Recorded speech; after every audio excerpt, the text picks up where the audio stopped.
well, a bit of a dark, dingy car park in Ebbw Vale.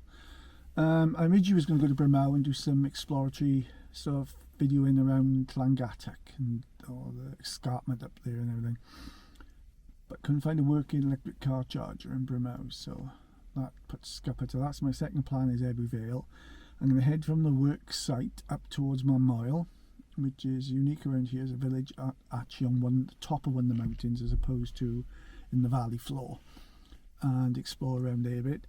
It's a bit damp, so I don't know how much of the video will be done on this little camera, the Pocket 2, and some of it may be done on my iPhone, which is a bit more water resistant.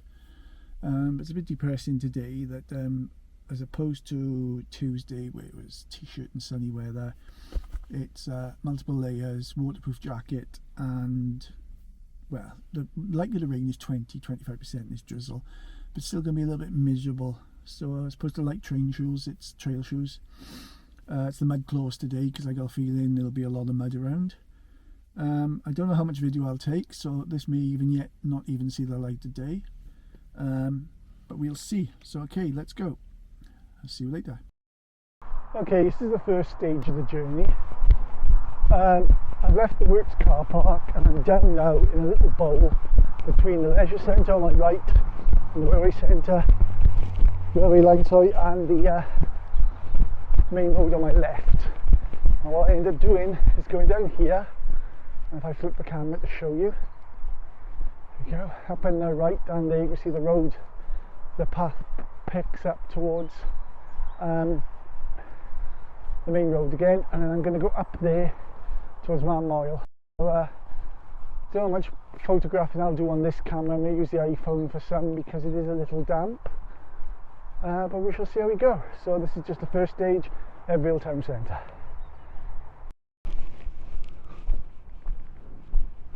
Okay, so we've now left Ebbw Vale town centre. It's near about a K and a bit past the work site.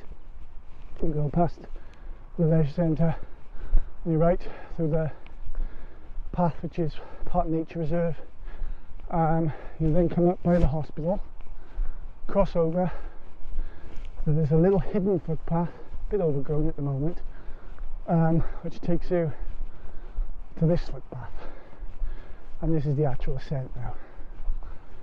Now, as you can see, compared to the last one in Regos, the weather today is a little bit more disappointing, so I'm going to reiterate, I really don't know how much footage I'm going to get. It may end up some footage of getting the way back if the weather improves. It's not raining at the moment, it's not drizzling, so that's not too bad. A nice little climb. If I flip the camera now to show you, there we go. Right, so this is where I'm heading.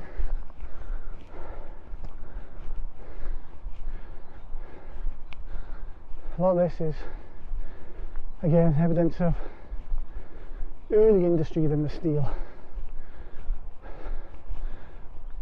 What I actually ran through was the grave of the old steelworks site. I think the college and the work site all opened in 2011, 2012, started building by 2010, 2011. So the demise of the Ebbw Vale steelworks site was finally sealed in the 2000s, and it's really odd because this is local to me. I live in the next valley over. I remember Ebbw Vale, well, all the valley towns in the 70s and 80s were quite vibrant towns, quite wealthy from mining.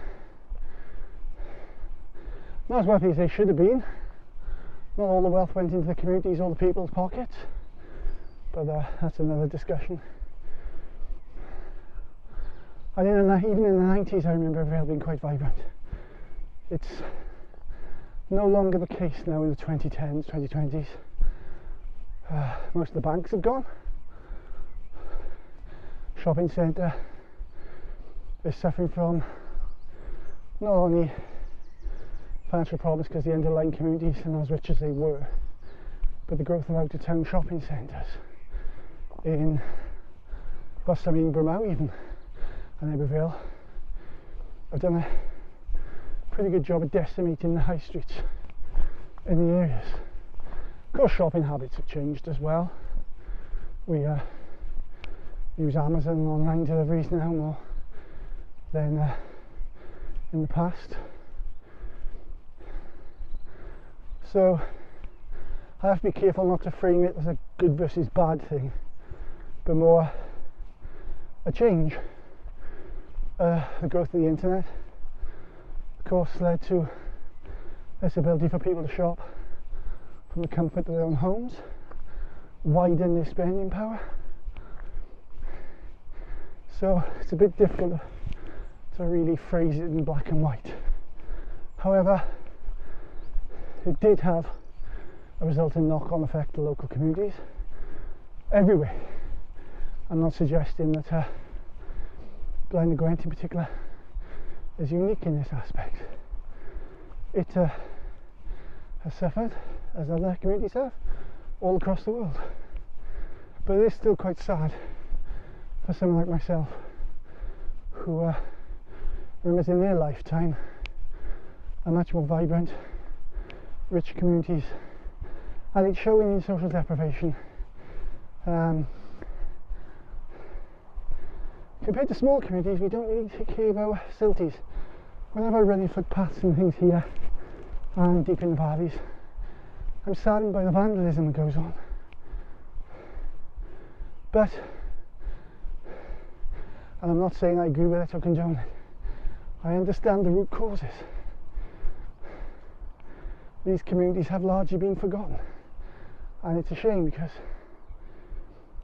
as dormitory towns, which may now yet be their future, railway links mean you can get to Newport and Cardiff in very short periods of time. This has resulted in a jobs exodus, I suppose. You think about when Ebbw Vale Steelworks at its peak, apparently 20,000 people worked there or something. I don't know, I'll have to find the exact figures. It was a huge site, covered massive area, and then factoring in as well the pits around the same time.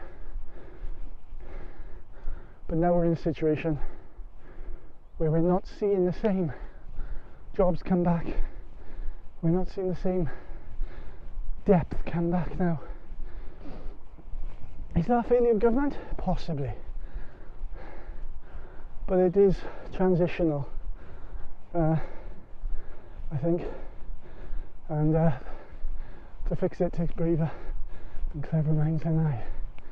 But anyway, enough of me waxing poetic. Here's the view, and you'll see there's down there is to come and the festival park, and of course Garden Festival site. Garden Festival in Ebbw Vale was 1990, 1991. Good number of friends worked there. Unfortunately, no Garden Festival site ever really made money. They were all showcases. They were also rich and vibrant when they were going, but they rapidly died off when the festival was stopped. Housing has grown on the site, but a lot of the facilities are now empty and derelict. I think the church is still going. There's a pond, there's a park, but and even more telling me, the retail park up there closed a number of years ago. It was always struggling. There's out of town and then there's out of town. This was quite a way out of the area, and never really had the sort of big names there to drag footfall, which is a shame. And that's it in the distance there, through the trees. You can see the white roofs. There we are. You can see it now around there. But yes, so now we're heading up towards Manmoel. And this is a bit unique in the area. Not many towns and villages were built on the mountain tops. Mostly they grew around the farming communities and the mining communities, which were situated in the valley bottoms. But Manmoel is on the top of this mountain, and it's always a little bit, seems to be a bit of a time capsule. You go there, feels like your watch has fallen back to the 60s and 70s. There's something a bit timeless about Manmoel, and I do like it for that. But we will end up going through to Manmoel and to the other side towards Argoed. There is the ruins of an old railway line that is still passable by foot. If I remember correctly, it was called the Pennar Railway, and it connected Tredegar down towards Oakdale, and obviously southern to Ferry Cole. If I remember when I did the research before, the railway closed in the 40s. It closed well before Beeching savaged the passenger railway in Britain, which we're only now starting to reverse with the reopening of Ebbw Vale. 2000s? When I went to university in the 2000s, I was using the railway line to go to Cardiff quite often. There's still talk of Arbitrary, and I remember back when I was involved with Clyde, chatting with people who were talking about it was actually feasible to take a railway line from Cwmbran to Pontypool and from Pontypool to Brynmawr if the money and political will was there. Of course, the big problem is the money there and is the political will there. But here we are, see, it is definitely ruins of older industrial use. There's a tank, there's some sort of tram wheel, there's a bench with a plaque. Let's have a quick look at these ruins. Here we go, and plaque is empty, dedicated to the unknown walker. And yes, so now my journey takes me doubling back and upwards. So we end up here. Path is not quite as clear cut as the one we came up. You can see the mountains over there. It's getting a bit misty up here as well, so I'm expecting a bit of drizzle, so some of the footage may peter out a bit. I may use my iPhone camera, as I said, because it's a bit more weatherproof. But we shall see. So now I'm heading north again now. So the view in the distance is up there, up towards there is Silent Valley. So it's now a nature reserve. In the 90s was a landfill site, so they've been largely reclaimed, but I believe there is still some waste usage going on up there. We're looking up there to the north. There would have been the steelworks site.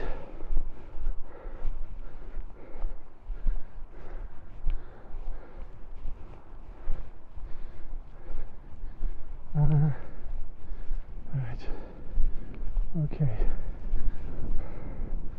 Am I on the wrong side of this fence? I might be. Let's have a look. I think I might be, but I think I can get away with it because it's still heading up towards the top anyway. Right. A little beep beep beep was my reminder to send a check-in. So I'm doing my watch. Done. Yeah, I can, even though I am on the wrong side of this fence, I think I can basically take a little bit of a detour with a clamber. Thank God for mud claws and gloves. Oh, that was good. There we go. Right, so I'll snip this bit now because I've got a bit of clambering to do. I may double back to get on the other side of the fence. I might be a wiser move actually. I'll catch you in a bit. Right, I lucked out. I didn't have to double back. I found a sheep's path that takes me to where I want to go. But I'm going to take a slight detour because, well, when you see it, you'll understand why. I have no idea how this got here. All I can suggest is this may yet be the first final proof that aliens are real, because there is no way that anyone managed to drive that to here. Now, can I get the show? Again, I'm going to have to put my right, bear me a second. Let's see if I can do it. Why is it not centered? Right, okay, hang on a second. The suspense is killing you, so I'm going to put the camera handle on. So bear me. Let's attach the camera handle so I get gimbal control, and I can show you the big reveal.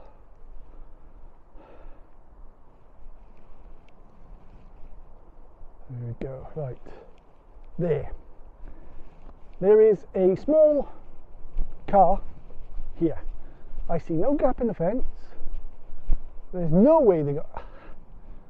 How?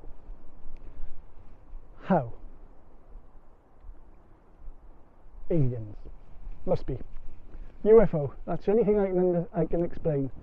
There's a gap in the fence there, but there's no way that car got through that fence, and I can't see any other break in this fence. And that is quite newish up here. I mean, it's a bit of a mess, but... Right. And I think, if I go back onto where I was going, let's re-extend my selfie stick a bit. There is another one down right here as well.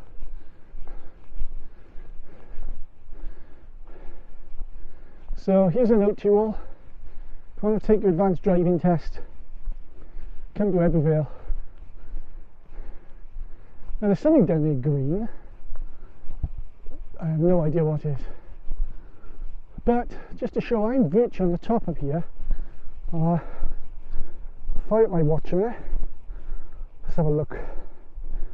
I'm 431 meters above sea level. So I'm living at the top. Most of these peaks are about 500. This one's a bit shorter, I believe. Yes, there is another vehicle down there in the trees. And that one, I have even less idea how it got there. Remember all that scandal about certain people, certain manufacturers altering the software in their cars because of emissions tests? Well, I think we now learn where they've dumped some of their test vehicles. 2 cars in the middle of a forest on the top of a mountain. Aliens, I tell you. It's the only explanation. It's the only thing that makes sense. As you can see, there's no tyre marks. There's bike marks, but I don't see anything that I would call a tyre. Right, okay, the drizzle's picking up a bit now, so because my camera isn't as waterproof as I would like, I'm now going to hang up here and catch it on a bit later. I might use my iPhone camera for some footage as well. Okay, look after yourself, guys. Bye. Right, I'm hoping... Now it's a recording video. I haven't got to put the selfie stick on. This is Manmoel Common. I'm hoping that having my microphone and my jacket will shield it from the worst of the wind noise, because it is very, very windy up here. So we're looking, like I said, down there to the left is Manmoel, the right there, the wind farms. What I'm going to actually be doing is, in a little while, taking a path down the other side of Manmoel, and there's a path. Give me a second, my fingers come loose, there we go. Right, clearing my toes. Okay, so I'm going to go to the right, and there's a path down there, very Forestry Commission, National Reserve Wales type, typical sort of forestry road. But it drops down to, there's 2 choices when you get there. There's a cycle path that goes up from Blackwood towards Tredegar. There's also an old disused railway, and I'll be staying on the railway probably. And then hit close to Argoed. Above Argoed there's the remains of an old railway bridge, and if I remember my route rightly, that's the turning point. weather's picking up a little. It's windy, but it's not as wet as I thought it would be. So that's pretty good.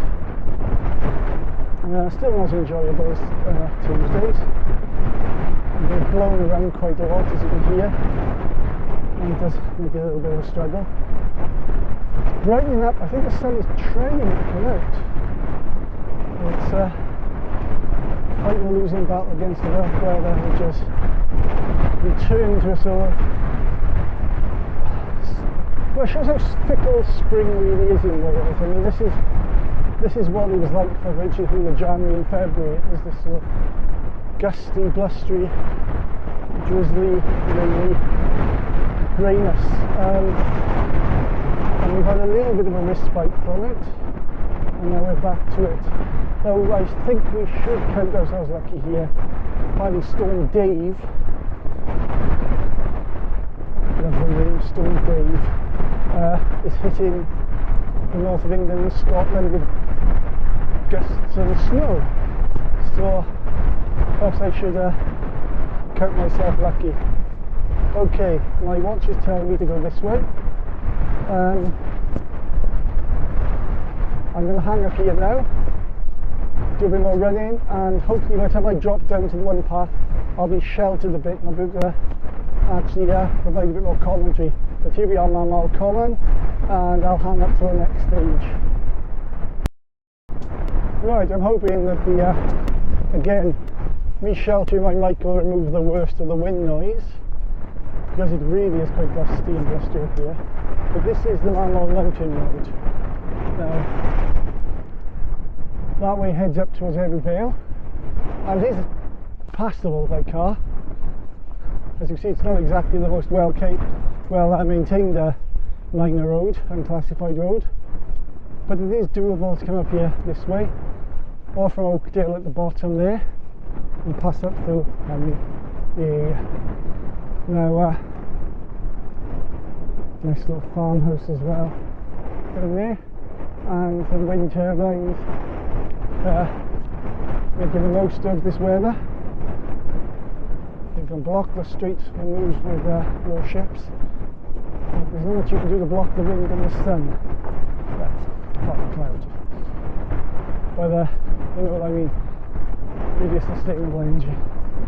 Still generated. And of course the masters of sustainable energy, they're the trees. When they're green, they're not like the car coming in that off. So yeah, this heads up to Brynmawr.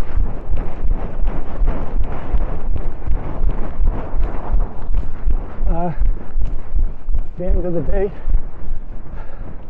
beautiful place actually. I love Brynmawr, and the sun is coming out. The sun is indeed attempting to fight its way out of this. Hopefully you might get some better weather. I might get some more footage on the way back, because it wasn't exactly the best. But in a little while I'll be turning off this road. There's a path to my right, leads down through those trees. I'll give you a second. Every time I do this, there's a check-in. Do this for Philippa. Keeps her comfortable. I'm still moving. Best money I ever spent was my in-reach, because there is a lot of places around here with very little coverage. Surprisingly enough, this isn't one of them, but there are areas like around Ponsticker and on the moors where phone coverage is spotty, to say the best. Right, okay. Let's wipe my camera, I guess there was some of the water. There we go, pardon me. Right.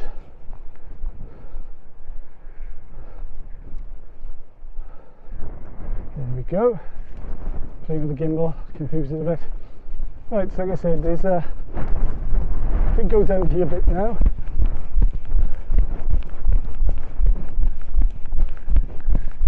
Yes, there's traces of blue sky. Might get some good footage now. This leads into the village of Manmoel, but like I said, we're probably not going to go there today, which is a shame.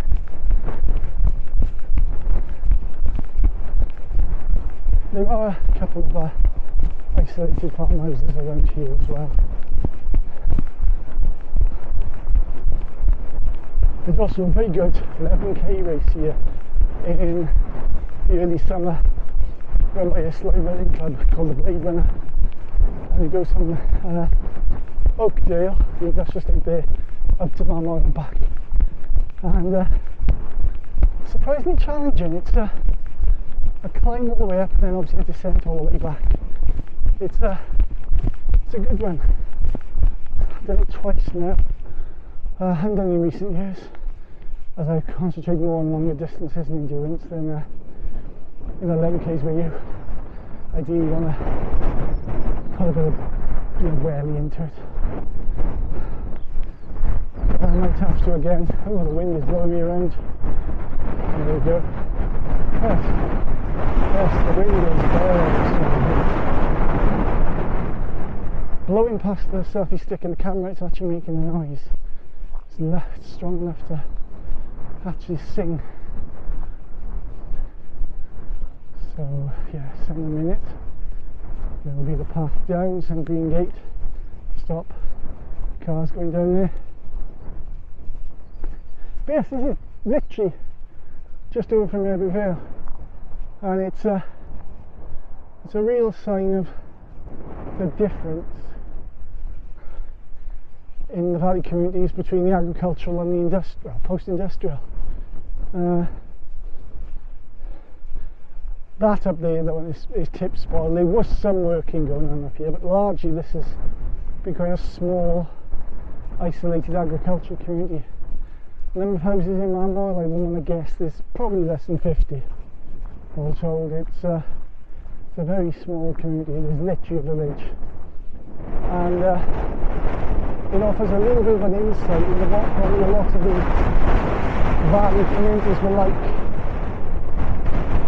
pre the industrial age. They were small, and I'm really playing the camera, but just getting some moisture off it.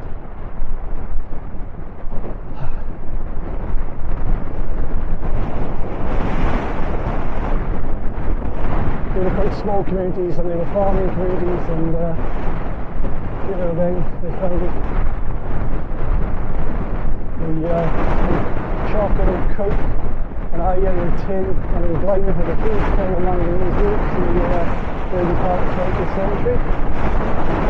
So huge amounts of mineral wealth were tapped from the ground here. And as I always loathe to point out, very little of the wealth ended up being invested back into the communities to make a difference, which is mine and a lot of other people's grievances with the area, which is a shame. But yes, so we're going now down into the forest here, and then we'll pick up the railway path at some stage. Hollybush. I have a lisp. Hollybush.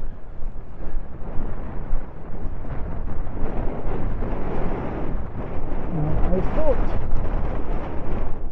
thought Holly was Kelly, so I don't know if Connie does on there. It is a direct translation. My fellow friends who are Welsh speakers will be able to put me right on that. Again, sorry about that, dragging the camera off a little. So yes, here we go. We should now be a bit more sheltered. Temperature's picking up a little. Temperature here is a balmy 9 degrees. So here we go. We go down here. This is now all descent until we reach the path, and then it becomes flat. So really not much to film here. So I'm going to hang up again. When I guess I got a bit more interest, I shall pick up the thing. Look at my battery. In a fit of optimism that befits the Welsh everywhere, I've got a new power pack. It's solar powered as well. Yes, I know. So I'll be giving that a try later to charge the camera on the go. I've got my cables. But so far, okay. I originally thought this was going to be a bus today, coming here. I was really looking forward to Clan Gatwick. There's a lot there. The limeworks, kilns, elements, toe paths, stones with religious carvings on. There's so much to explore up in Hollybush. Like, for example, one thing I wanted to see if I can get to at some stage in Langattock is Hillside Mission Church, which is now basically forgotten in a forest, but it's in fantastic condition because it's a bat cemetery, and it looks like, I suspect, somebody started doing it up to renovate, found bats there, and they obviously then it was protected. So the church itself, from what I can gather in the history, using a journal called Epilogue from the Welsh National Library, that the church was probably still active until the 60s, and the road from it was just nothing now. It's just a dirt track. It's not even passable. It's hardly passable by foot, let alone by vehicle. But it seems to have served the community of Langattock for quite a while, and then fell into disrepair. Langattock is absolutely fascinating. So anyway, I really am disappointed I didn't go there today because of the weather. I may then next week change one of my runs next week and go there, because this is one of next week's runs actually, that I just moved to here because of electric charging issues. We shall see. Okay, like I said, I was going to hang up and then I just ended up waffling on more nonsense, so I shall hang up here, and when I see something of more interest I shall kick up the footage again, so you shall hear from me shortly. Bye. Right, we're a bit further deep down now into the forest area now, and the sun is trying to come out. The wind is still gusting. The drizzle seems to have held off. I might be able to get some more footage. I've connected up my power bank, so I can have some power. It all works quite well. The other reason I want to test this out as well is because I use this camera with Philippa. We put on a wheelchair and we want to... Oh, hang on. That was me playing with the gimbal then, sorry about that. Me and Philippa on the wheelchair, I want to sort of document sometimes the difficulty in accessing places, and camera often shows it from her viewpoint. We can get to show that, you know, sometimes accessibility isn't quite as clear cut. A big problem we have locally is drop curbs. Where there are drop curbs, and they're not where there are drop curves, and there are not often a lot of them, don't know why I find that so difficult to say, people park on them. So for example, if Philippa could, and this is something we are aiming to do in this year, is to clear aside the house and put some way of Philippa having the wheelchair charged and stored outside but locked up and protected, you should get out and go down. She'd face a lot of challenges in actually getting into just the town centre, and that's not far. We're talking a K from my house over to the shops. And when we've done it, we did in her old wheelchair, the Roma, which was admittedly a beast and quite difficult to transport. It was difficult. Her E-Tech is folding and is a lot easier, but she still has a long way to go to being mobile without me, and that's not right really. I mean, I don't mind, don't get me wrong, I'm not saying that I shouldn't be part of it. I am her husband after all, and you know, we did that to death us do part, sickness and health 35 years ago, and I do believe it.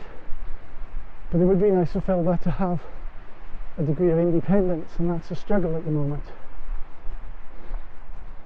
Bird of prey. But anyway, enough of that inconsequential, no word I was looking for. Sorry, Phil. I can't think of the word I want. Not relevant to this day anyway, then, should we say. I'm still going to say inconsequential. It's not. This is getting older, see, and the brain starts to fuddle.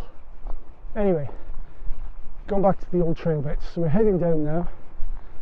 Now this Hollybush section is fantastic. There's loads of trails down through here.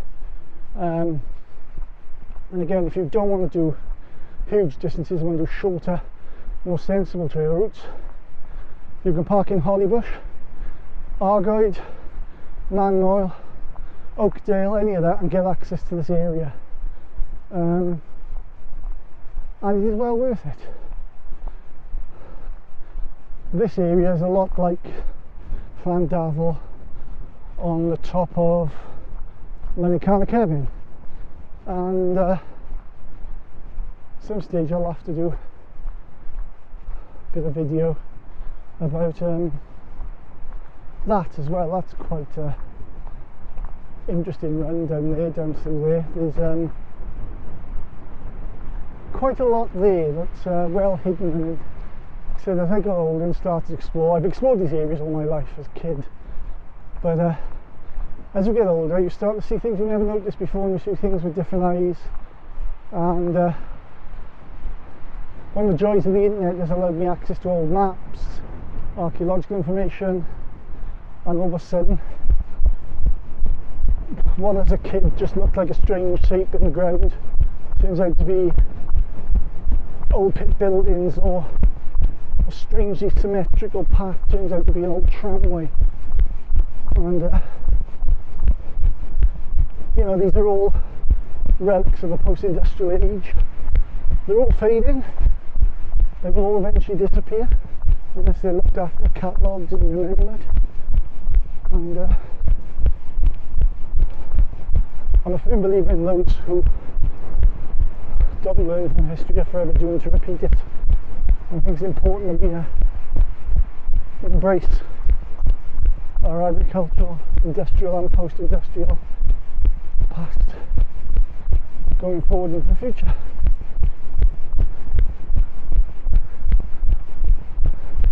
So yes, there we are. We're going down now towards Hollybush and Argoed. There is a cycle path down there if you want to take a more sensible run up here, and it is actually a very beautiful cycle path. I've done it with her wheelchair, and it is surprisingly beautiful. As is, again, if you want one that's a bit more accessible and easier to explore, and one I may video at some stage, is it's the Ebbw Vale at Brynmawr, and that's a beautiful little path up towards Wiley. And again, that's another one where you can pick and choose your distance as you see fit. But yes, the sun is coming out, it is drying up. Might be some of my disappointment I'm not going to Llangatach. But okay.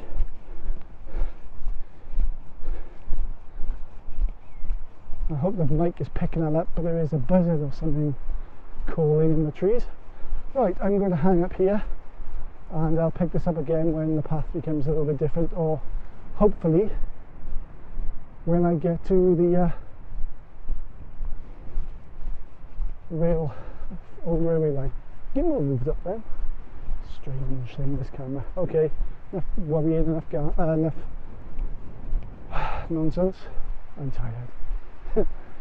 I shall hang up and catch you in a bit. Right, a little bit further down, and I thought I'd show you this. That's looking down to Hollybush and Argoed, so that's the other side of the Ebbw Vale.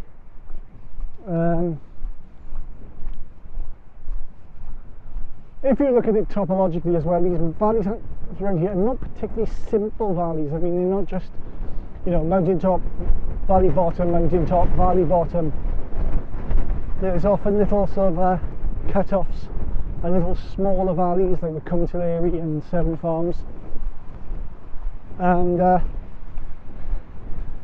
they're all glacial, as the glaciers retreated from the last ice age. It carved a lot of these valleys, and so there's a lot of post-glacial features that trained eyes like Philippa and other geologists can spot, which are not obvious to my untrained eye. But fortunately, being married to someone who does be able to spot them is fascinating for me, because we go places, and let's just onto the camera a bit, and I get educated, which is good. Yep, so here I am. Right, hopefully you'll follow me. Got the power bank on, I've got a selfie stick on a full extension. Yes, so this is actually really nice. I'm glad now. It's cheered me up a little bit. I was a little bit depressed that the weather stopped me my initial route, which would have been fascinating. There's a lot to explore there, so I will do it. And like I said, I do want to show some of Llangattock. There's obviously the tow path back I was planning on, and then up through Gyfeilen. Through Gyfeilen is Ebbw Vale, and I want to go through Ebbw Vale tunnels. I've got my head torch, and we'd have gone through the tunnels together, which I think would have been interesting. But you know, we make the most of it. We can now go here, and like I said, we're getting the flat route now. As long as there's nobody around. I hate videoing when there's people around. I'm not one of these people who wants to be around huge amounts of people. I don't like videoing with people around. I feel a bit self-conscious.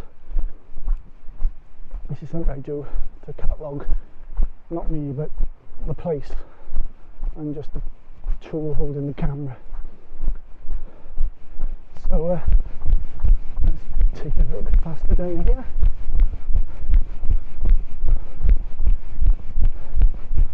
Conditions are good to film. Spot who spent his life watching horse racing with his father and World of Sport in the 70s.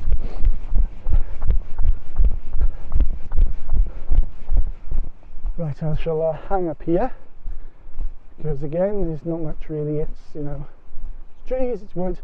Trees are starting to show bud. Still a lot of dry leaves around. It's still difficult to spot whether it's autumn or spring to the quick look.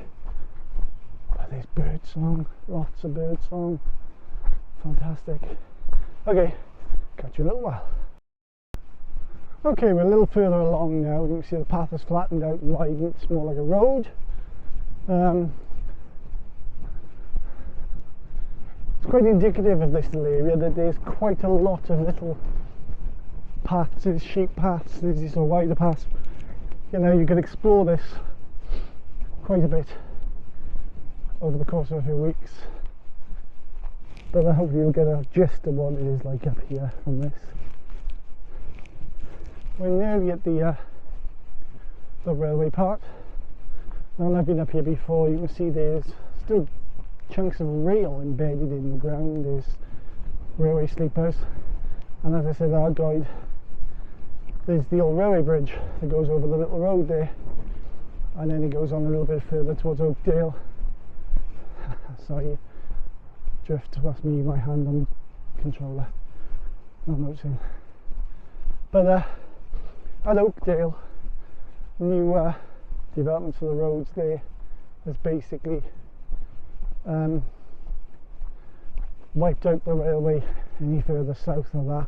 It's a bit of a shame, but it's still explorable to there, sorry, and it's still possible to go up quite close to Jadiga on it as well.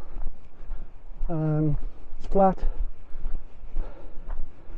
There's hardly any elevation climb, typical railway. Like I said, it was in use till the 40s, so it's quite strange to think that is nearly a century ago. A lot of these things, some of these things predate me. I was born in 69, some of them don't. So yes, now we're starting to make a little bit of a gentle descent. It's interesting to see how long it'll take us to get to the railway itself.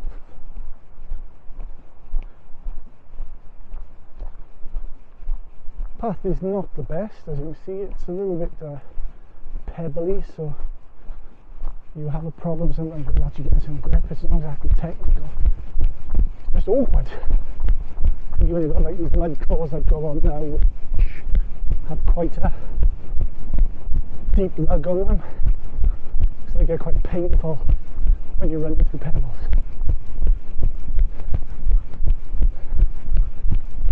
But here we are in the native element, natural nut, and you can hear the ground is softening up underneath me. So again, I'm going to hang up. There's not a lot really to talk about here. just the sound of mud. So again, I'll hang up once I get the actual railway and we get something interesting to actually see. That's an old railway. I'll start it up again. Right, now this is where it sort of transitions. Here, from here, there's a variety of ways to go. Paths towards Hollybush and Argoed, more wider sort of cycle paths, or the old railway line. So what I need to do now is head this way apparently, according to my route.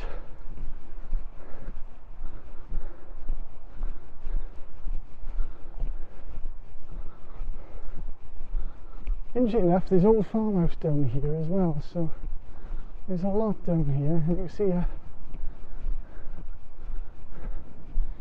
not completely abandoned and forgotten. There are elements of old roads and old paths. You see the old steel boundary fence of the road.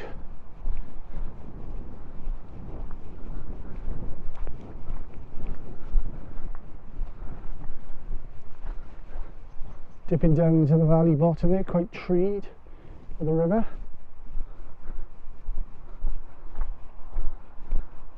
Starting to hear road noise now. I'm a bit closer to the road now as before.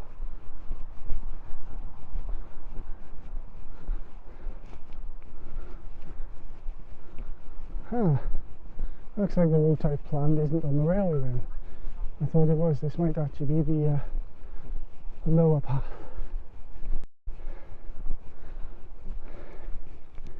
We shall see. Let's have a look. So you see, this is obviously old tip related. Horses. I've used it. Typically up here you can tend to see horses and mountain bikers.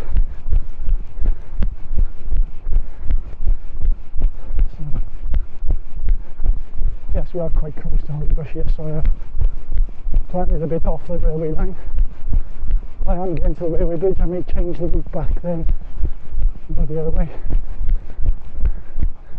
There are two lines quite close to themselves on the map, and I obviously plotted what I thought was the railway line, and it wasn't. My bad.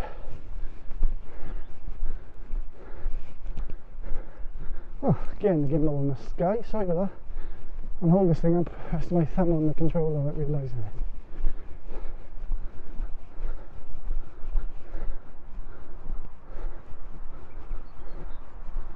Yeah, I'm on the cycle path bit over here, and you can tell that because it's paved.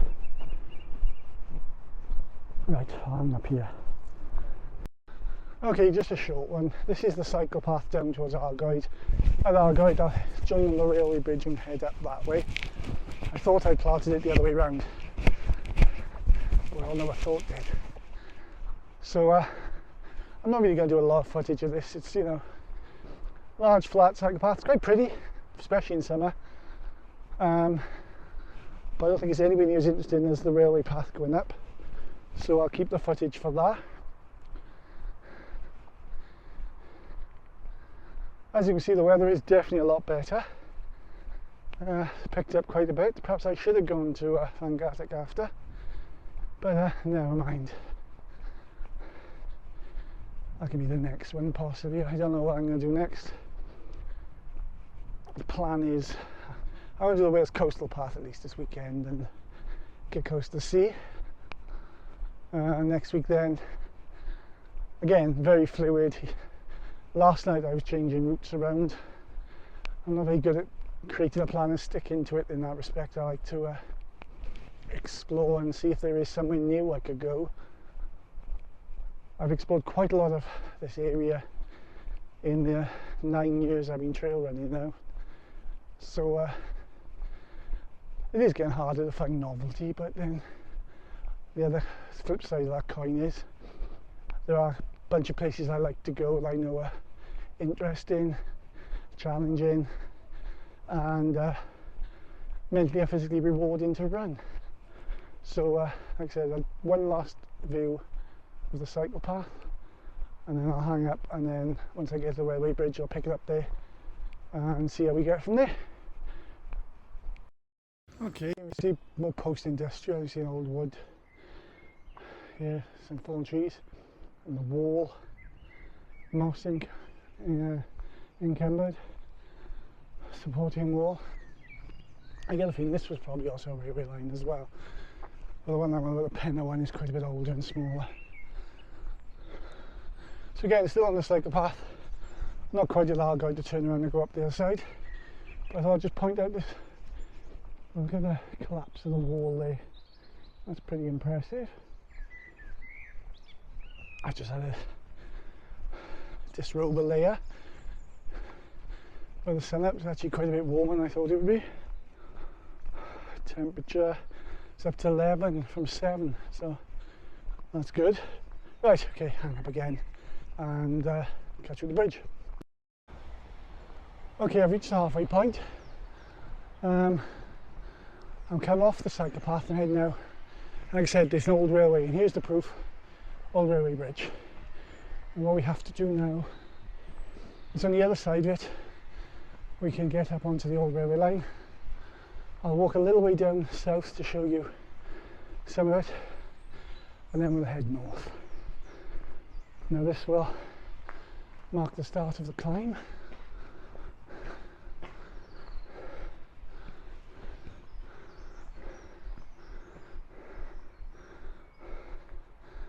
Old sign here, not very readable.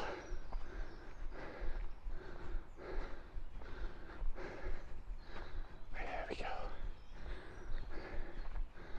Right. That way up there goes towards Manmoel village. The railway line is here, or was, shall we say. We're going to go up there, but for now, we're just going to take a little cross over the bridge, and you can see evidence of all rail furniture here.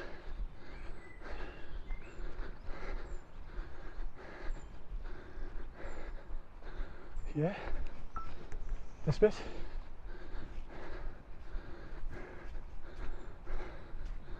And just carry on down there a little while, but not too far.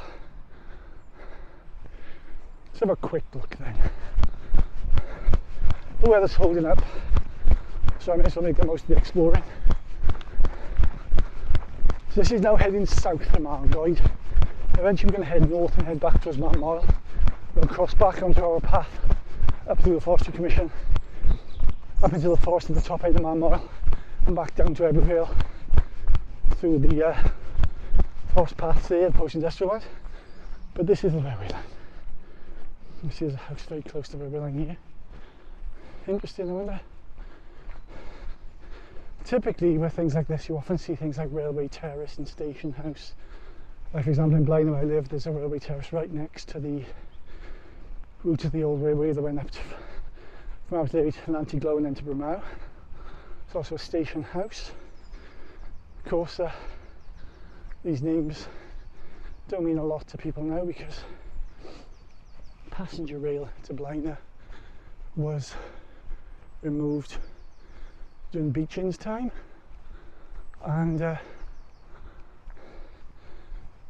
it did carry a little bit of freight up through the 70s, but by 76, I would say 77, it was largely ripped up. It was a handy path for me to walk to school at the time, because I was in Hatherley Hall Junior Comprehensive, which was about a mile up the road. So I used to save my bus money and walk up, because I'd leave the house where I was living and the farm, walk down to a railway terrace, join the railway line there, and just walk up the old railway line. So yeah, this is very difficult to spot. This was a railway, but I assure you it does become clearer as we head north again. But as you see, it's now been repurposed as a footpath. And this looks like this has been touched up since the last time I've been here.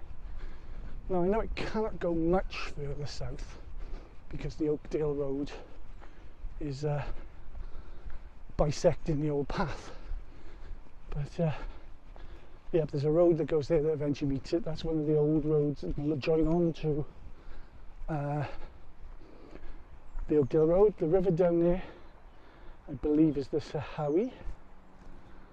So let's just have a look what's around the corner. I will then stop the camera, head back north, and we'll pick this back up again at the railway bridge heading north, and hopefully show you some of the signs that this was indeed a railway, although to prove me, I don't know if you can see there, it's a railway sleeper, and there's another one there, a few actually left in the ground. In most cases they ripped up the actual rail, but not always. On this route, a bit further up, there's still sections of railway line left embedded in the ground.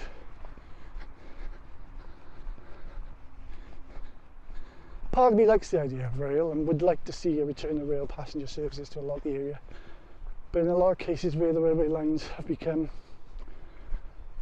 rewilded, part of me now wonders whether it's worthwhile. For my area anyway, that the railway line going up through the town is totally unfeasible because they built a bypass over it. It's now a road, quite a well used road, and very difficult to spot any sign actually that there ever was a railway through there. Even the white gates, the white level crossing type gates that used to, you know, protect the road from the rail by a pub have gone. So all the signs that this was ever, you know, these were ever railways have largely disappeared. Right, okay, so that's the end of it. Yeah, go onto a road, and I'll turn around, I will show you footpath sign. But there on the ground, as we see, is, there we go, there's an old rail. So yep, see, I wasn't making it up, this was indeed an old railway line. Okay, recenter the gimbal. I shall now hang up and now head back north, head back to the railway bridge, head north, and we'll explore what that looks like up there. Okay, so we're now north of that railway bridge and we're heading north. This takes us parallel to the route that we just went on, down the cycle path, but on the other side of the valley. So the dip below us is the River Sahawi, as I recall. But I found this a number of years ago by accident. I was exploring Manmoel and I came down towards Argoed, and it's quite a hefty climb up that road from Argoed to Manmoel. And I was heading up and I saw the railway bridge and I noticed then this path. And as if it's my usual curiosity, I decided to follow this path. I finally went up all the way to where I needed to go back up to the mountain top and back. Now, typically in the past I've done that from home, but today I've driven to Ebbw Vale, mainly because I could, mainly because I could charge my car. And so she's in charging my car park in Ebbw Vale,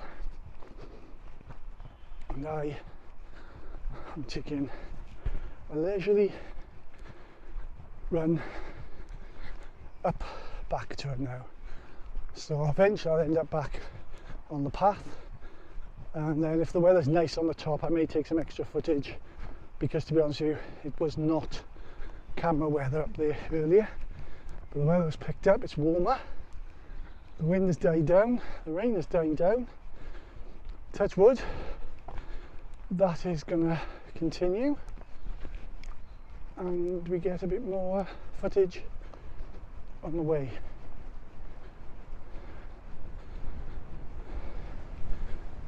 Again, I do these to highlight and show people the beauty that is just around our doorstep in South Wales, particularly in South East Wales.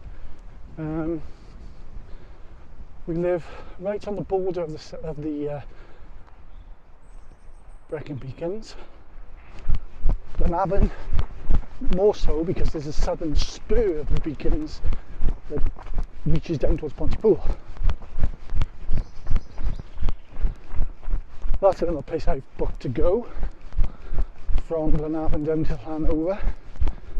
See the Folly House.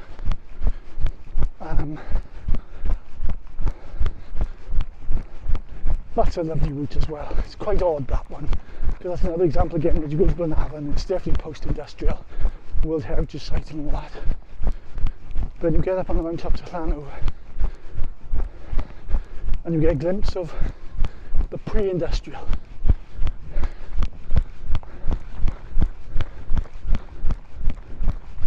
And it is beautiful.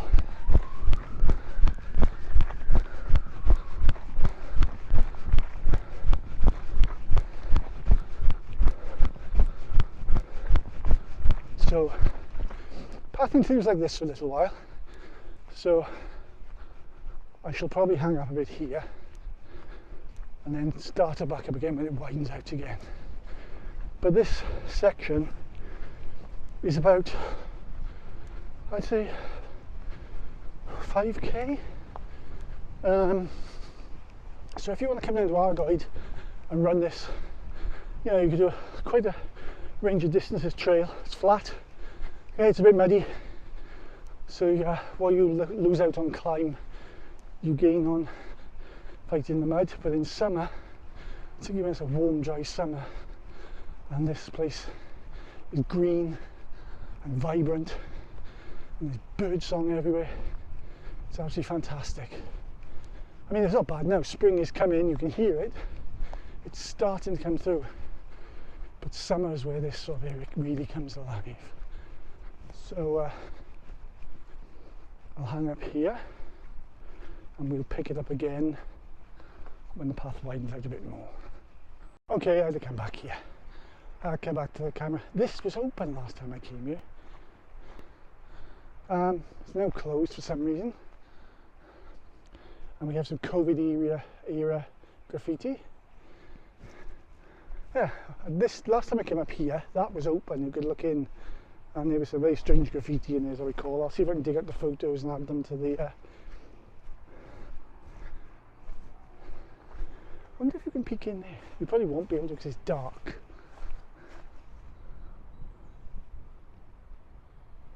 There you go. I guess you saw absolutely nothing and that was a pointless exercise. But look at this, I mean, there's quite a beautiful view here now. You know, and again, particularly in summer, you'd be hard pressed to spot you were in a post-industrial area. There's still some little hidden gems of beauty hanging around to be discovered. Was it Frodo said, Bull say? It's a dangerous journey going out your door. You never know where the road will take you. And sometimes fantastic to do that, come out and, like I said, I found this completely by random, and then reading about it. I believe it was called the Pennar Railway, shut in the 40s, used to ferry goods rather than passenger.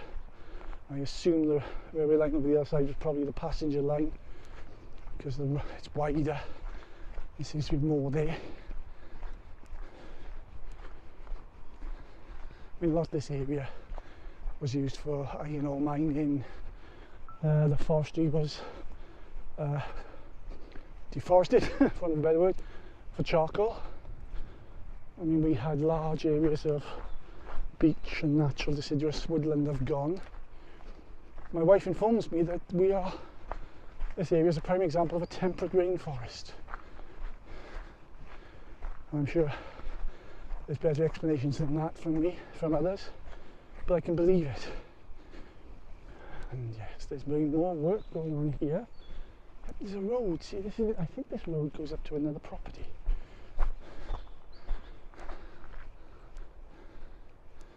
There we go.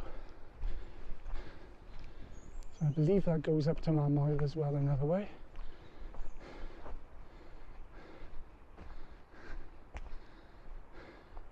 Looks like CCTV.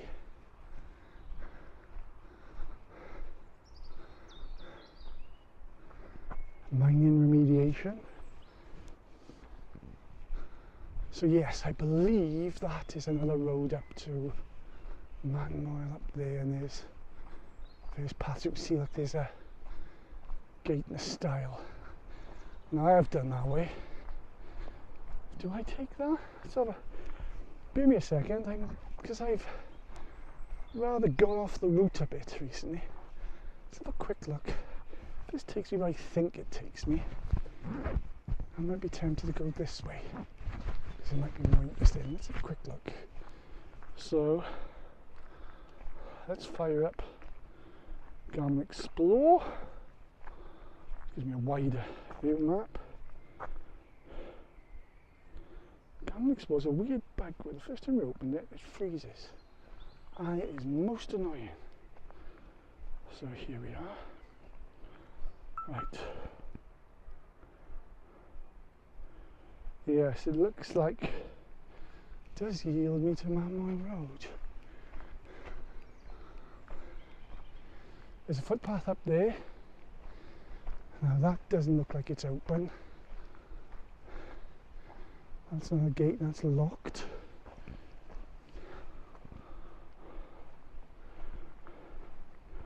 Let's have a look now. Right. Let's see where we go. Is it? I don't believe I've been this path before. This isn't something that absolutely rings a lot of bells for me. So, though I suspect I have been here, and I think it's with me and Paul Gray in last autumn, doing a very wet run.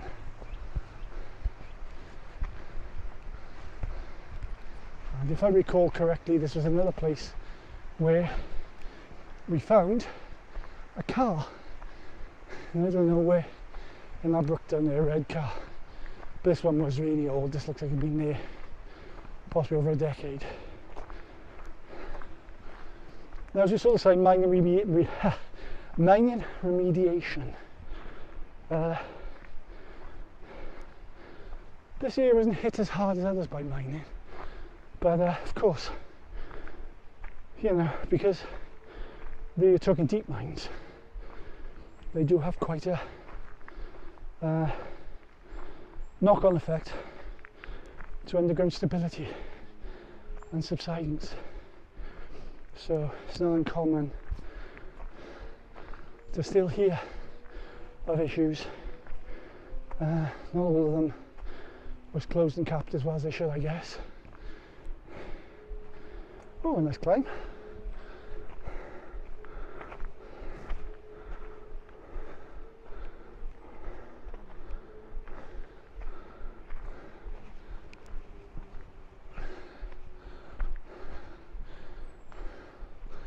So yes, I believe with this we'll actually head closer to the Manmoel than we did on the way down. Like I said, I've got off route now.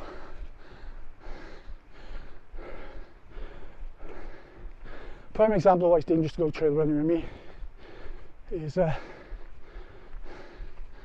routes are optional and purely advisory. I'm easily distracted by novelty or even perceived novelty. This path has definitely been flattened and widened since I've been up here. Hence why there wasn't the immediate sense of recognition. But here we go. Right. This is why I love Manmoel. Look at this. There's these little pockets of areas.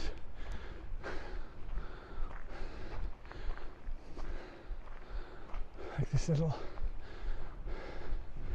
sort of mini dip valley. I'm sure my wife will tell me they're sandstone beds. She's far more intelligent on this than me. Let's be think I'll show her and ask her. I'm an astronomer, I'm not a geologist. I look up, she looks out.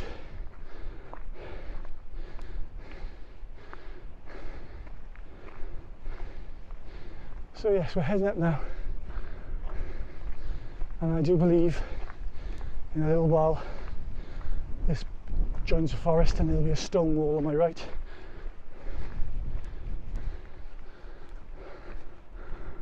Let's have a look. Some various parameters. I've done 500 metres of climb already, and I'm currently at this current elevation is 276 metres. Right. I am about to find out if I've made a terrible mistake. And I might have to head back. Though I suspect that is a style. One thing you can tell is I'm heading back up. You can hear the wind has picked up. The rain hasn't picked up, fortunately, and I hope that stays that way. But the wind has definitely picked up, and yes, there's a style. There's public right away.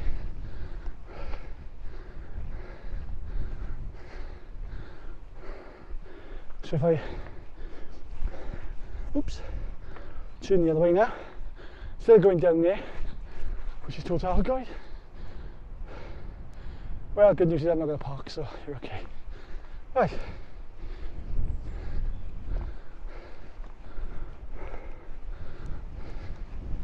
I'm now going to fire up, explore again, and let's have a look at the map, see where I am.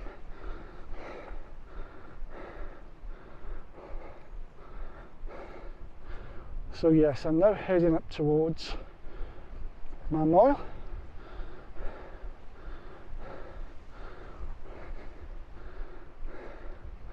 Beauty is I'm actually going to, oh, it looks like I am going to head into the village.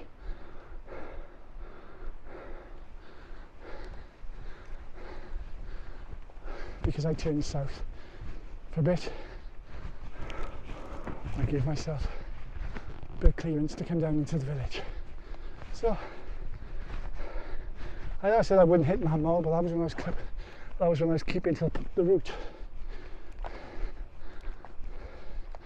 As I've decided to go off route, we'll see Manmoel. So I'll hang up now, because this is just basically road for a little while.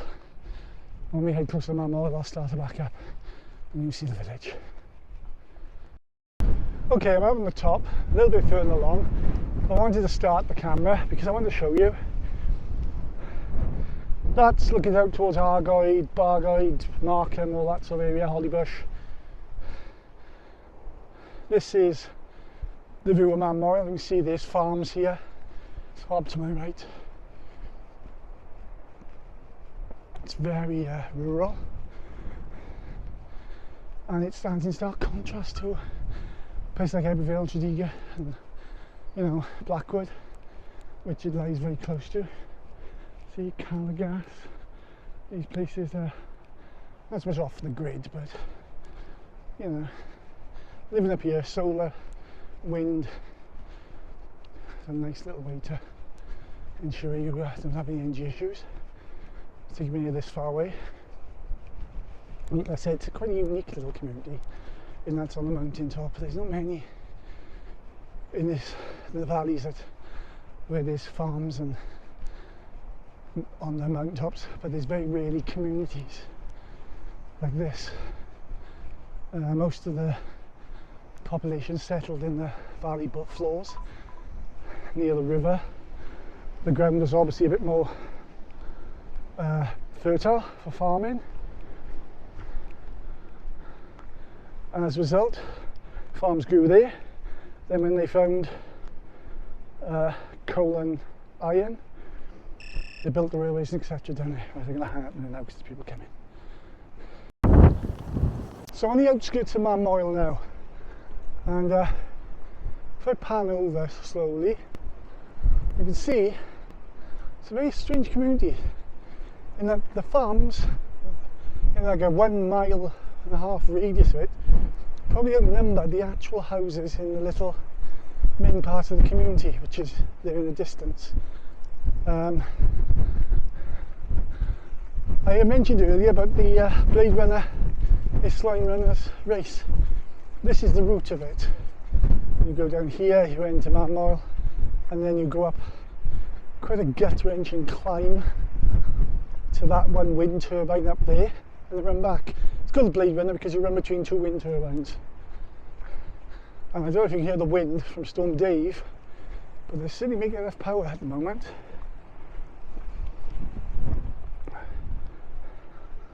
Just checking my map a minute. Yes, there is a footpath that goes down there. I could have taken a bit of shortcut. Now I know that route. That's nice. But yeah, so I'm heading now into Manmoel. By the white farmhouse, but there on the end of this road, you can see the road carries right. You see there's a car coming down there. That's the Cwm Road. And I could go down there, end up in Cwm, and then it's about 5k up from Cwm to Ebbw Vale where I'm parked. But I don't think I'm going to do that today, even with the wind, and it is a bit hairy when you go past, you know, a lot of these roads are tree lined, and the wind is strong enough to make them creak, so it's a bit hairy, okay? So I'll pick this up again in Manmoel. Okay, I'm entering Manmoel now, and you know you're in a rural community when the noises from the sheep drown out the noises from the traffic. I say that just as 2 vehicles approach me, the first 2 vehicles I've seen really all day.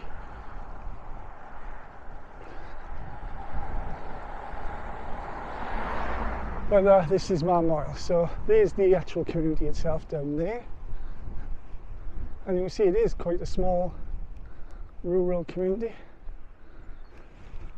Let's get past this tree a minute, get a better view. There we go. So that's a little chapel, if I remember rightly there. Down towards there, that one building used to be a pub, no longer is a pub. And you can see it is quite a small, tight-knit community. 50 houses, possibly. That may even be wildly optimistic.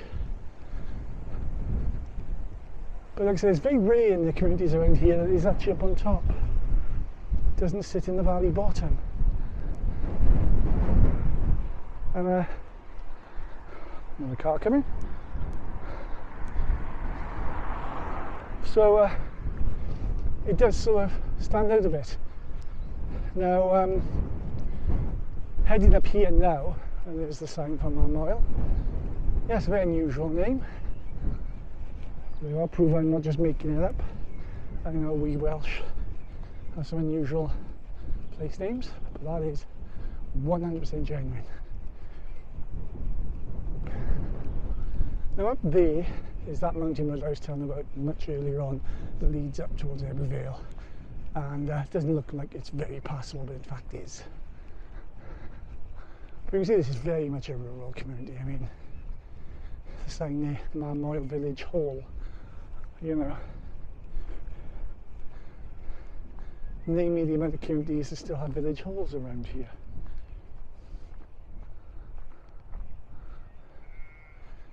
Coffee morning, first Wednesday every month, all available for hire. And I believe, actually no, I think it's that building there. But you see, it's a very small, beautiful community. And then here's the way out. Okay, I'm going to hang this up now and catch on a bit later when I'm off. A little bit of interesting local history there.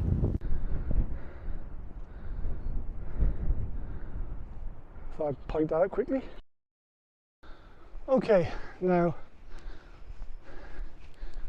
there is some industrial site on Manmoel. This is the Marine Colliery, one of the Marine Colliery sites in the clean up. I think there's a tip here. The Marine Colliery was deep down in Cwm, but obviously, you know, these things extended a significant distance underground, and so you got areas like this where waste would be tipped. Anyone who's seen the film An Englishman Who Went Up a Hill, Came Down the Mountain, you know about that apocryphal story of the trying to make a hill a mountain by making it over 1,000 feet. Now, I obviously wouldn't be this far north in the valleys because most of the mountains here are over 2,000 feet. I think 1,000 feet was 297 metres. this mountain, the Domen, I believe, Kevin over on the other side, they're all in the 500s, 550, so they're well over that distance. So this just added more height to a mountain that was already a mountain.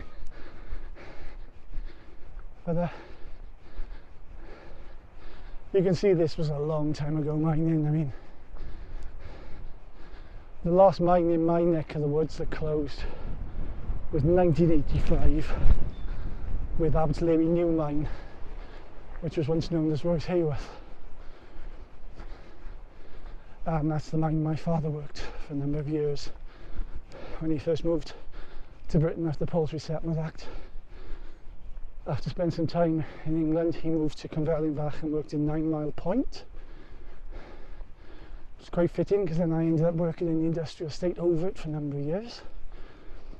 He then moved up here, this neck of the woods, and worked in an absolutely new mine, Royce Hayworth. Till about 1981, I believe, and he went out on ill health. Mining was a particularly tough activity. My father was a Polish settler at the time. As of now, there was a prevailing attitude that Polish people come over here taking our jobs. Hello, Woof.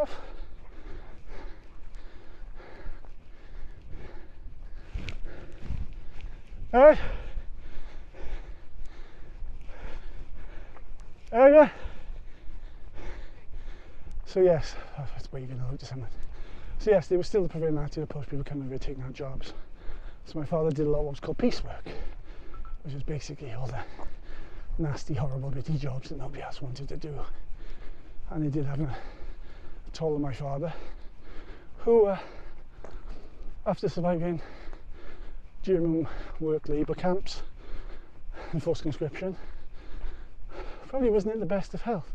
So the fact he managed to make it to 1981, which, seeing he was born in 1918, would make him, how old was he then? 1981? 53? 63? Yeah, 63. When you're tired, your math skills go to pot. So, that's quite impressive. Hopefully I get some of his genes, because apart from that, which were obviously work and war related, he was quite a fit old bugger.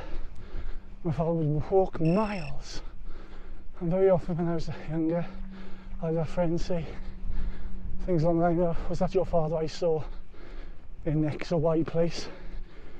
And I would often be like 8 miles from home. So it's really odd as I approach the age that I remember him doing this. I'm doing something similar myself. I don't know whether there's some sort of underlying genetic memory. Am I subconsciously paying tribute to my father by doing this? Or are we just both nutters? The answer may be, of course, composite of all three. So yes, we're now behind the tip at Marine Colliery. So we're now looking out over into the landfill of Silent Valley, which I mentioned earlier. And we'll get a bit more footage now, because although it's windy, it's a lot drier. So as long as this microphone in my neck is filtering out a lot of wind noise, this video might not be a bust. So yeah, let's pick up the pace then, because it's flat. So yeah, we go around the back. There's a lot of these tips and everything still around the area. They've been greened over in a lot of cases, and sometimes it takes a bit of a trained eye to spot them. The geography sort of sits a bit uneasy in the underlying topology of the region. It seems artificial, and that's often the way you can tell that these large hills and temps are in fact spoil heaps. They've been greened over,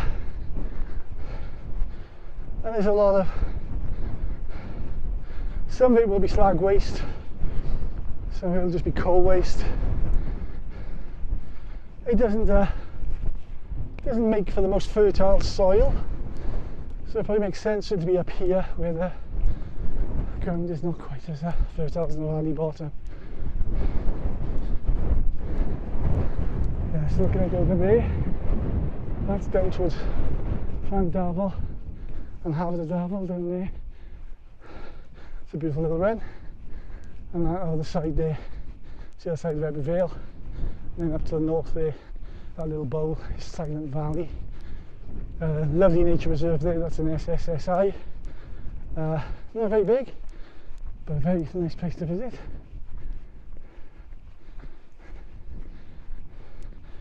There are marked paths to it, but it's very, very challenging running terrain.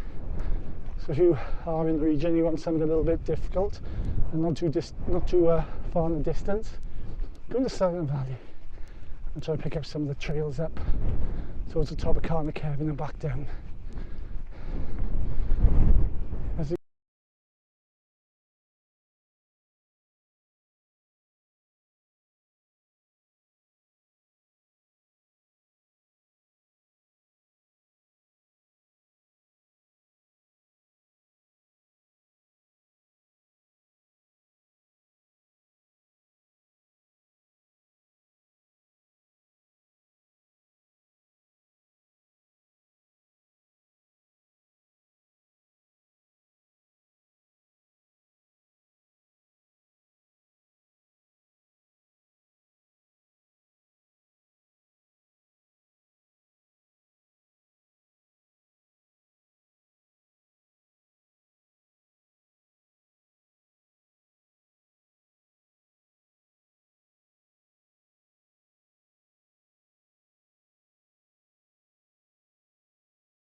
Okay, so I'm past Manmoel, past the Marine Colliery tip, and on the top you can hear the wind, but the beautiful thing is the sun is out, though it is very, very windy. I don't know much of you hear me over this wind. Hopefully this microphone, this wind shield over my top, is picking up my throat and picking up my voice. We're now heading back towards the descent into Ebbw Vale. I'm going to get blown to shreds. drop down into here bit where we're a little bit sheltered. But what we will get if we go to here is some views of Ebbw Vale and Cwm.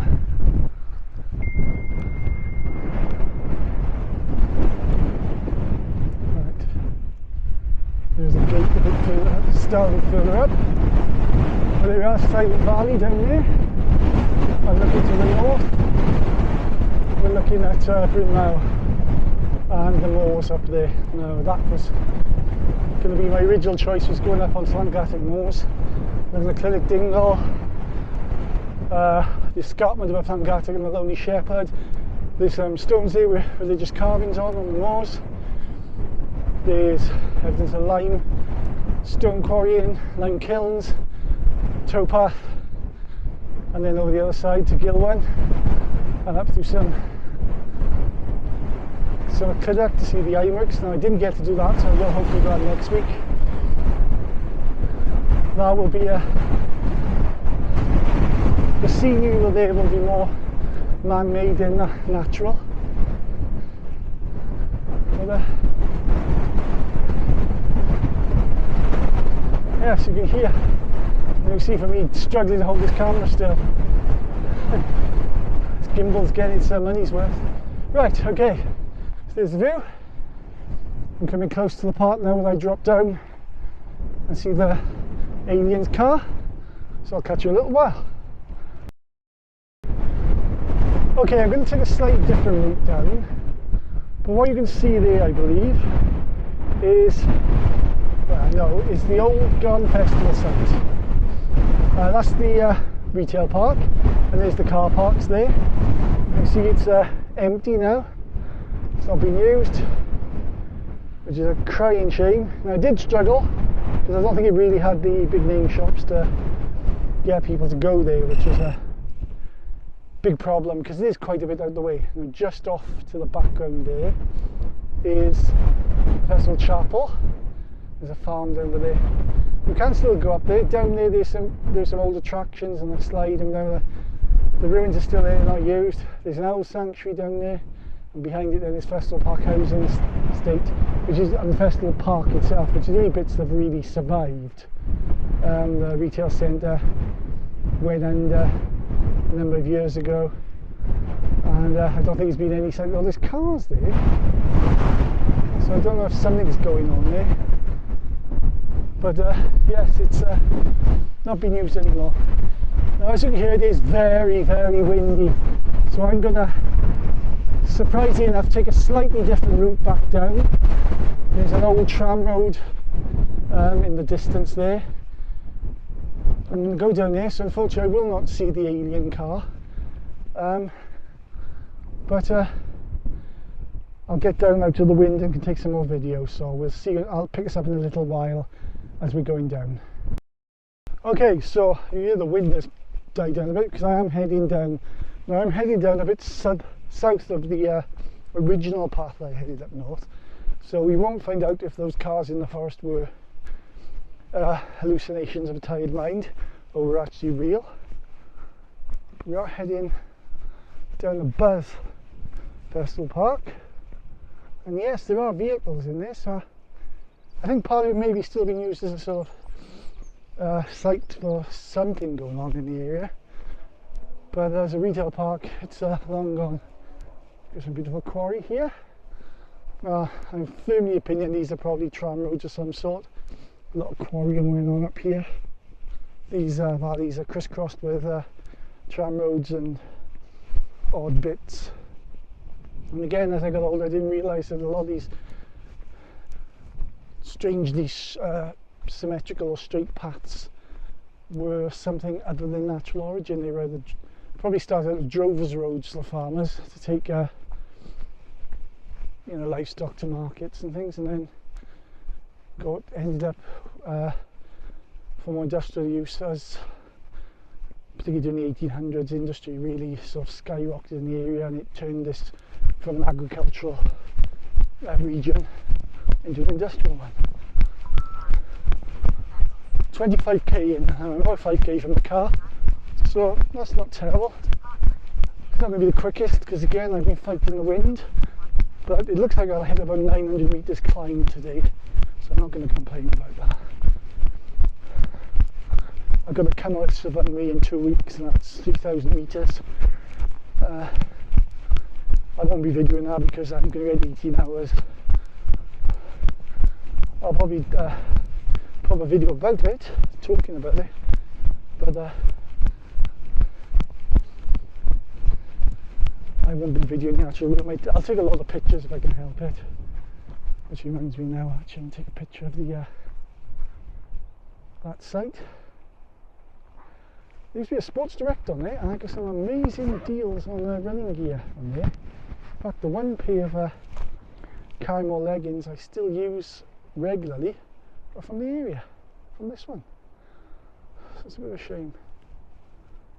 So, trying to use 2 cameras at once, so excuse me, let's get the one out of shot.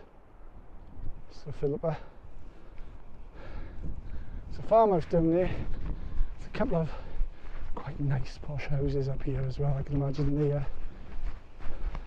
appreciate the solitude. In the farm there, look, there's quite a large pond. Below it, that would have probably been a feeder pond for some industry here. Probably the pit of the steelworks. And don't forget, the steelworks would have, in its heyday, would have absolutely filled the bowl of this valley.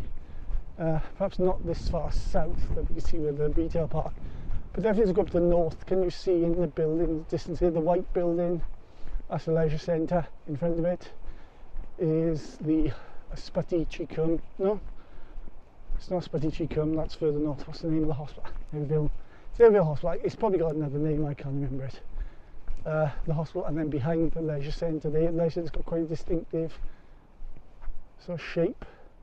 There's a multi-storey car park where I'm parked, and behind there is Argoed, and that all sits in the bed of what was once the steelworks. So yes, you can see this is quite a obviously crafted route. Now, as I recall, it gets a little bit convoluted a bit further down.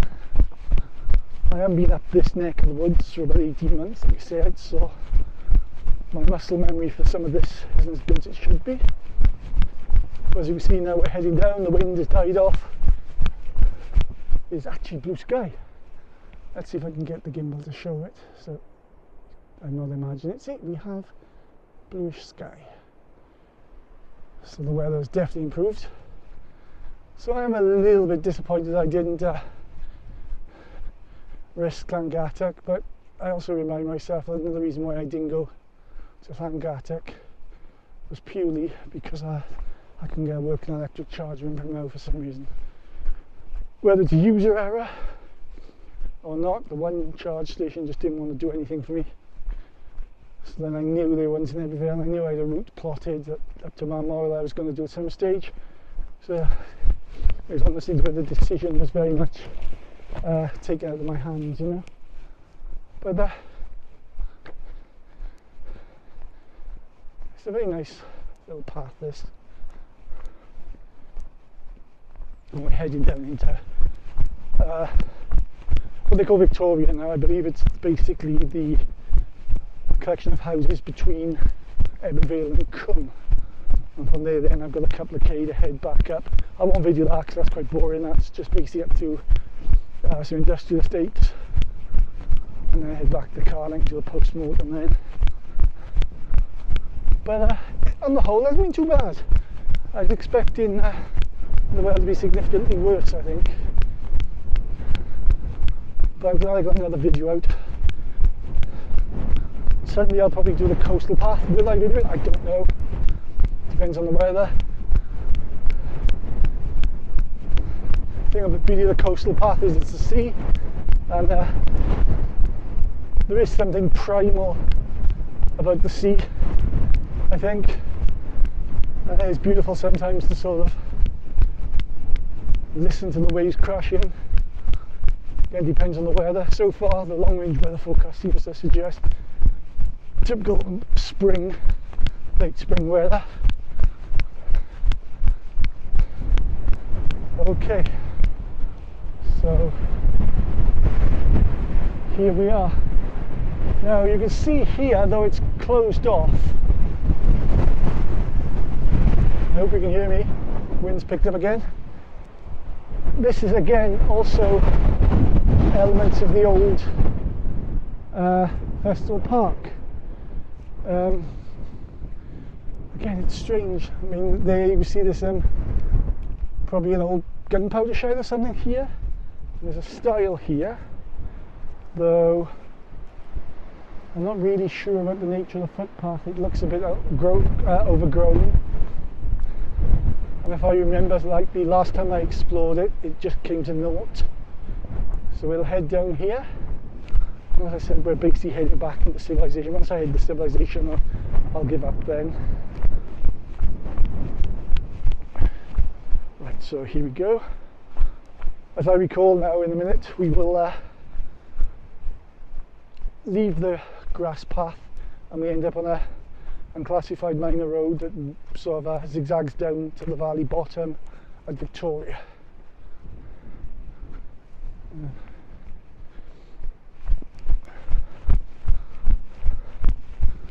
But overall, it's been a good day. I mean, I do like Manmoel. There's something strangely bucolic and pastoral about Manmoel. Am I romanticising it? I don't know. Is it? You know, if people live there, it may not be a nicer community it looks, but it certainly looks a quiet, peaceful community. And there's somebody interested in astronomy, I can imagine there's some fantastic dark skies up there. And through this gate. And you can hear now that the path is getting a little bit rocky and pebbly. It's a pain because these mud clothes are not the most comfortable on this terrain, or the most grippy. As the name suggests, they're brilliant on mud. I wasn't impressed when I first bought them. I had terrible trouble with them rubbing my heels. But over time, I think as they got wet and they sort of softened up a bit, you know, but I still don't think I'd buy another pair of Innovates. They don't really do it for me. I don't know why. I like La Sportiva. I like Adidas's trail shoes. The Terexes are fantastic. Saucony or Saucony, I don't know. Saucony, whatever it's pronounced. I like their Exodus, but I didn't get along with the Peregrines. I had a pair of Peregrinizers and they fell apart in record time. Other trail shoes. Decathlon's own brand. Actually fantastic shoes. At the moment, I've got 3 pairs of La Sportivas and these Innovates. But I have to buy a new pair. I've retired my one pair of La Sportivas. My Jackals have started to fall apart, but they've seen sterling service. Though saying that, they were the most disappointing pair of La Sportivas I had, because they also gave me some rubbing issues and some heel pain. And again, once they'd been worn in after they did about 100k, they were brilliant. But I didn't immediately gel to them, which is strange, because when I had my first pair of Cyclones, they were like slippers. And the Ultra Raptors I've got were pretty good shoes. They're not as comfortable as the Cyclones, but they're pretty good. So, you know, it's difficult. When you buy running shoes, some of these places allow you to go on a treadmill and run with them, which is all well and good. But with trail shoes, you don't get the same experience, because a treadmill doesn't give you muddy terrain, rocky terrain, you know. You don't get a feel for how they behave in real life situations. So you have to sometimes rely on luck and judgment. Right, okay, and this is, like I said, up there is the Bush Inn. I don't think it's a pub anymore. But this basically marks the end of this video for me now. I'll show you the path. Let me just shut this gate a minute. There we go. Right. So that's the Bush Inn, which I don't think is anywhere. Is it not? I don't think it's a pub anymore. I think it's a public property, private property. There's another property down there. Some nice houses here, and then we're down to Victoria.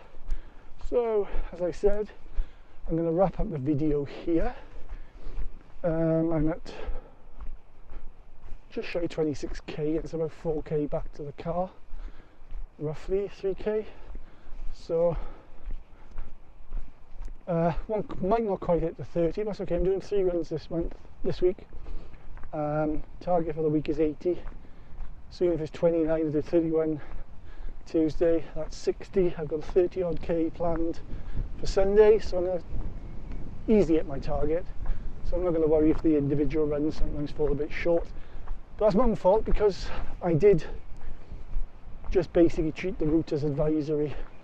And like I said, once I hit Manmoel, I decided to go slightly different routes. But I hope you enjoyed this waffle.